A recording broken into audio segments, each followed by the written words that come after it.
Boa noite, está no ar o programa Conversa Franca, que hoje tem como tema aí o período de chuva de São João del Rei, que começa agora, né, com a chegada aí da primavera. E para falar sobre o assunto, nós convidamos o chefe da Defesa Civil, Maurílio Ângelo Andrade. Boa noite, Maurílio. Boa noite, Carla. Boa noite, telespectadores da TV Campos de Minas. E também convidamos o comandante do Corpo de Bombeiros, o tenente Carlos Eduardo Guilarducci. É isso mesmo, né, comandante? Sempre eu confundo o seu sobrenome. Boa noite, tenente. Boa noite, Carla. Boa noite aos telespectadores da TV Campos de Minas. Ângela, eu acho que essa pergunta seria para você, eu fico na dúvida se seria para você ou para o tenente Guilarducci.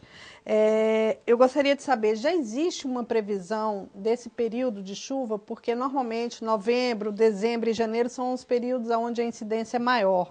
Já tem uma previsão? Geralmente as previsões que nós recebemos da Defesa Civil do Estado é entre 30% e 40%. Este ano nós estamos com uma previsão de chuvas normais, porém nós não vamos ter a interferência do Laninha e nem do Euninha. Então eu acredito que as chuvas vão ser bastante chuvas, mas porém naquela previsão normal de chuvas. O senhor acredita então que o que ocorreu na última enchente foi por causa dessa interferência do Laninha e o Euninha? Isso ocorreu em 2011 e início de 2012. Tenente, o senhor quer complementar alguma coisa? Como que é o trabalho de vocês? Vamos supor, no caso o Corpo de Bombeiros, tenente Guilarducci. Vamos supor, a partir do momento que tem uma forte incidência de chuva e que a pessoa percebe, né, que começou o rio subir, qual o procedimento, o que a pessoa deve fazer? Perceber que o volume de águas é maior do que aquele suportado pelas caras dos rios, a pessoa deve fazer o contato ou com o Corpo de Bombeiros ou com a Polícia Militar para que nós possamos ir até o local.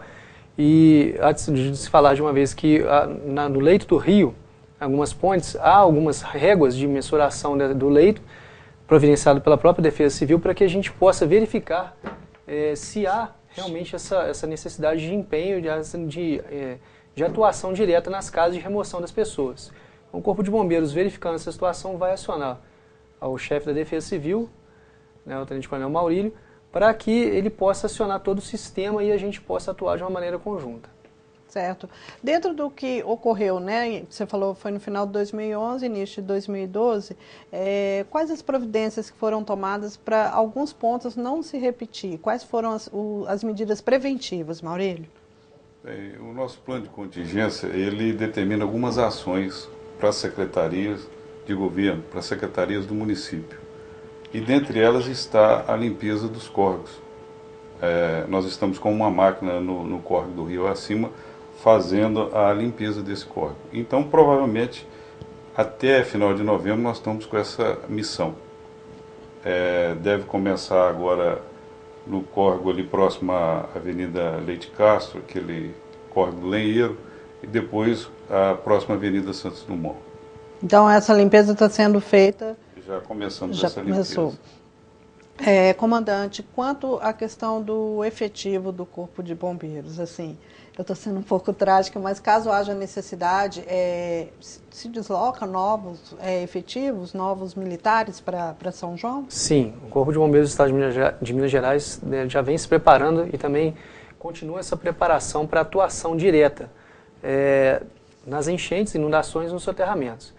Então, hoje o Corpo de Bombeiros conta com equipes de busca e resgate em estruturas colapsadas, no caso de um desabamento de residências, na qual eu faço parte dessa equipe, e há outras equipes de salvamento em soterramento, enchentes e inundações, ao qual também já está se passando um novo curso de capacitação de novos militares. Então, havendo essa necessidade, há sim deslocamento efetivo de militares, tanto de Belo Horizonte quanto de Juiz de Fora ou de Barbacena, mas principalmente de Belo Horizonte. Uhum. E normalmente, hoje qual é o efetivo do Corpo de Bombeiros aqui de São João del Rei? Aqui hoje nós contamos com 55 militares. Atuantes, nós podemos contar com 50. Ok. Maurílio, quanto à questão dos pontos de preocupação... Áreas de risco. As áreas de risco, exatamente. Quais seriam as principais áreas de riscos aqui da região? As principais áreas de risco que nós temos em São João del Rei seria Vila Nossa Senhora de Fátima. Desculpa. Vila Nossa Senhora de Fátima, Avenida Santos Dumont e algumas áreas de movimentos de massa, que são próximos às vossorocas. Esses locais próximos às vossorocas são aonde? Bom, nós temos ali no final da Fidélis Guimarães, temos algumas próximas ao Tijuco, que também é lenheiro. Então, esses locais já estão mapeados. E essa situação dos deslizamentos de terra em São João del Rei não são muito evidentes esses acidentes. Então a gente preocupa mais com a questão da inundação e das enchentes. Essa inundação, ela ocorre por uma série de fatores, né? São vários córregos e rios, né, aqui na região, além da questão da construção também próximo às margens e aterramento também. Esse é o principal motivo desse aumento das inundações na cidade, Maurílio? Bom, se a gente observar São João del Rei, foi asfaltado indiscriminadamente. E também a população, que é uma cidade já antiga, não respeita muito o parcelamento do solo. Então o que acontece? Há um excesso de construções e os asfaltos não têm aquela preocupação com o parcelamento do solo. Por quê? Não se deixa áreas verdes para que a água das chuvas se infiltre no solo. Então o que acontece? Com o asfalto e com as residências, a tendência dessa água é procurar as calhas dos córregos. E ocorrendo uma quantidade grande de chuva, o que acontece? Há a inundação e a enchente. E a outra preocupação que nós temos também é a questão do nosso lixo, a educação do nosso povo. Deixar para colocar o lixo no local na hora certa, não deixar em passeios, em calçadas. Porque se ocorrer uma chuva, geralmente aqui em São João del Rei nós temos observado aí, essas chuvas acontecem no cair da tarde, entre 4 horas da tarde e 19 horas. Uhum. Então a gente tem que ter esse cuidado com o lixo. Coloca de pendura a nossa colinha num local alto, porque ocorrendo as chuvas de grande intensidade, que a gente pensa muito aí que acontece, acima de 40 milímetros, 50 milímetros de chuva, durante 30 minutos ocorre as enchentes, as enxurradas. Essas enxurradas vão canalizar essas sacolinhas de lixo para as bocas de lobos, entupindo. E aí, o que ocorre? Tampa o escoamento da água. E isso gera a inundação e o alagamento de imediato. É um alagamento que ocorre por pouco período, pouco tempo, mas causa prejuízo para a população de São João del Rei. É o que tem acontecido sempre Isso. Quando ocorrem essas chuvas fortes, né, no fim do dia. O que a gente observa são vários pontos da cidade, né? Leite de Castro, no antigo terminal rodoviário, são alguns pontos que a gente sempre vê, né? Ali na Ponte do Bezerrão, logo depois da Ponte do Bezerrão, Vila Nossa Senhora de Fátima, como o senhor falou, né? São alguns desses pontos de alagamento, né? Da cidade mesmo. E os canais de água pluvial na nossa cidade, as bocas de lobo, são estreitas as manilhas. Então, qualquer chuva que exceda a capacidade normal, há um excesso de água. E isso aí, o que vai ocorrer? O alagamento.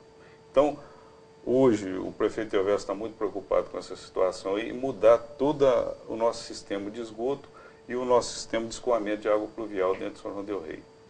Comandante, aos motoristas, né, que estão na rua e que percebem que estão com esse problema, quais os cuidados que eles devem ter? Ao perceber que, principalmente em chuvas fortes, que eles diminuam a velocidade do veículo, que até mesmo nas rodovias, ele não percebendo que há segurança, que ele pare o veículo no acostamento, ligue o pisca-alerta e aguarde que essa grande intensidade ela diminua, mantenha a distância de segurança do veículo da frente, não ultrapasse, faça ultrapassagens arriscadas, não exceda o limite de velocidade e, se tratando de veículos que forem pegos pelas enxurradas e inundações, que a pessoa não tente sair do veículo, que ela permaneça no veículo, faça contato com o corpo de bombeiros, dê sua localização, que nós vamos até o local com um barco e vamos retirá-la de lá. Porque, porventura, ela pode tentar sair do carro, ela pode ser levada pela essa enxurrada ou até mesmo cair numa boca de lobo escondida, em algum buraco, ou até mesmo cair no próprio leito do rio. Ok. Maurílio, nesse tempo, eu sei que tem pouco tempo você está à frente aí à Defesa Civil, né? Mas nesse período, quais são as principais dúvidas que você vê aí das pessoas que estão nessas áreas de risco? Bom, hoje nós temos um problema de retirar esse pessoal dessas áreas. Então, as nossas cidades, elas cresceram próximas a rios, a córregos. Então, como que você vai mudar uma cultura, mudar um problema? Se a gente tirar esse pessoal desses locais, nós vamos criar um problema social. Então, o que nós temos que fazer? Tentar amenizar os problemas deles com as enchentes. E o que a gente faz? É alertando para que eles não fiquem no local, notou que a chuva começou, saiam daquele local. E nós temos um plano de contingência hoje, foi bem trabalhado, bem executado. Se acontecer uma coisa, nós temos a intenção de executar ele de acordo com o que está ali. E uma das coisas que a gente citou, e eu venho citando nas entrevistas que eu tenho dado na televisão, no rádio, é que as pessoas se cadastrem. Procure a Defesa Civil e cadastrem essas pessoas que estão na área de risco. Porque a hora que necessitarem de uma ajuda, nós vamos dar precedência para aquelas pessoas que estão cadastradas nos nossos computadores. E como que essa pessoa deve fazer o cadastro? Quais os telefones de contato?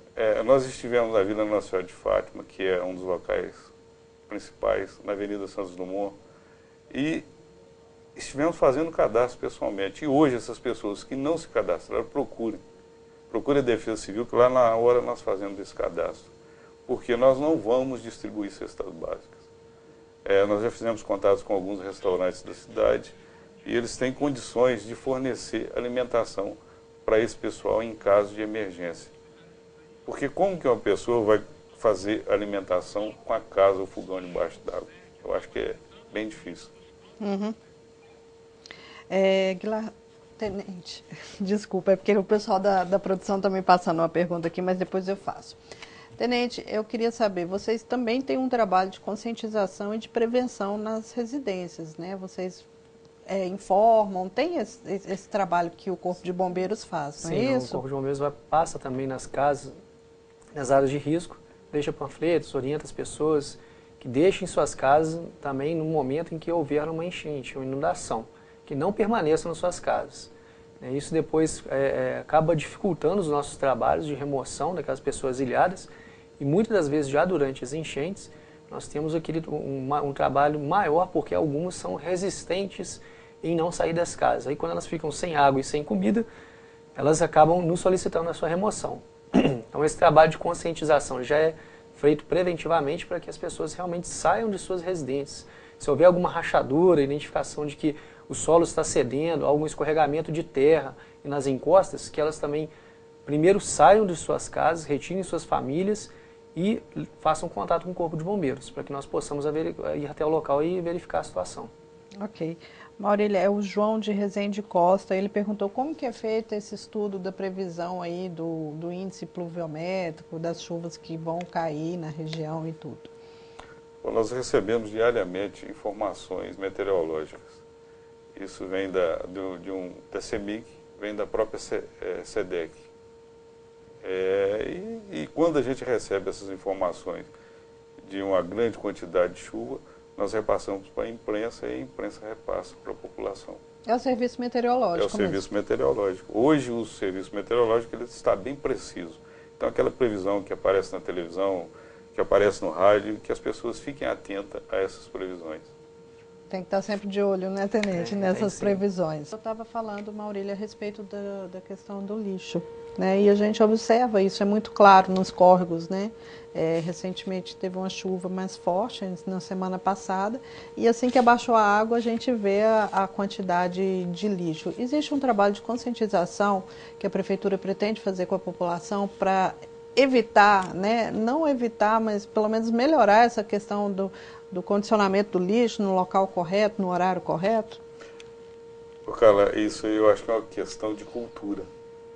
Então eu estive até conversando com a secretária de Educação e até propus a ela colocar um currículo escolar referente à defesa civil nas escolas, para que as crianças possam ser educadas desde pequeno, para que quando chegarem a serem adultos, estarão conscientizados do problema que o lixo traz para a nossa cidade. Assim, não só para a nossa cidade, como o meio ambiente em geral.